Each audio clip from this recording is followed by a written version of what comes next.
पश्चिम बंगाल चुनाव में 6 में से 5 बड़ी एजेंसियों के एग्जिट पोल में बीजेपी को बहुमत से ज्यादा सीटें मिलती दिख रही हैं। भास्कर एक्सप्लेनर में जानेंगे वो 5 बड़े फैक्टर जिनकी वजह से बीजेपी बंगाल में पूर्ण बहुमत की सरकार बना सकती है। पहला फैक्टर, हिंदू मुस्लिम की बाइनरी कामयाब। बंगाल चुनाव में बीजेपी को हिंदू वोटर से बड़ी उम्मीद है। इसी के दम पर वो 2016 में 3 सीटों से 2021 में 77 सीटों तक पहुंची। इस बार बंगाली हिंदुओं को साधने के लिए बीजेपी ने अपनी छवि शाकाहारी हिंदुत्व की जगह शाक्त हिंदुत्व के तौर पर पेश की। अनुराग ठाकुर जैसे बड़े नेता ने मंगलवार के दिन सबके सामने मछली खाई।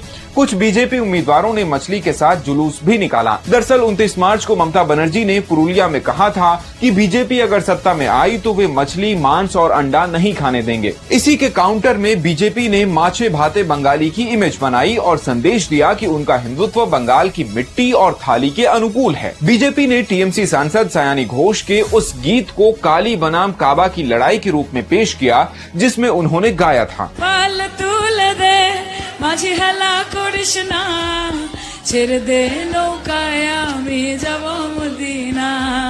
बीजेपी ने बंगाली परंपराओं से जुड़ने के लिए रैलियों में जय मां काली के नारे भी लगाए। दूसरा फैक्टर, ममता के महिला वोट बैंक में सेंधमारी। 15 साल से ममता की सत्ता की सबसे बड़ी ताकत रही महिला वोटर। बीजेपी ने सीधे इस किले पर हमला बोला। ममता की लक्ष्मीर भंडार योजना में महिलाओं को 1000 से 1200 रुपए मिलते हैं। बीजेपी ने सत्ता में आने पर 3000 रुपए देने का वादा किया। साथ ही सरकारी बसों में मुफ्त यात्रा और नौकरियों में 33% आरक्षण का भी ऐलान किया। चुनाव से ठीक पहले केंद्र सरकार संसद में महिला आरक्षण लागू करने के लिए विधेयक लाई। इसके पास न हो पाने पर बीजेपी ने कांग्रेस, टीएमसी समेत पूरे विपक्ष पर महिला विरोधी होने के आरोप लगाए। पीएम मोदी ने अपनी रैली में कहा कि बीजेपी सरकार आने पर बंगाल की माताओं बहनों को रात 2 बजे भी घर से निकलने में डर नहीं लगेगा। ये ममता के उस बयान पर सीधा वार था जिसमें उन्होंने महिलाओं को रात में बाहर न निकलने की सलाह दी थी। यानी बीजेपी ने इसे आजादी बनाम पाबंदी की लड़ाई बना दिया। बीजेपी ने संदेश खाली आंदोलन का चेहरा बनी रेखा। पूरा वीडियो देखने के लिए डाउनलोड करें दैनिक भास्कर ऐप।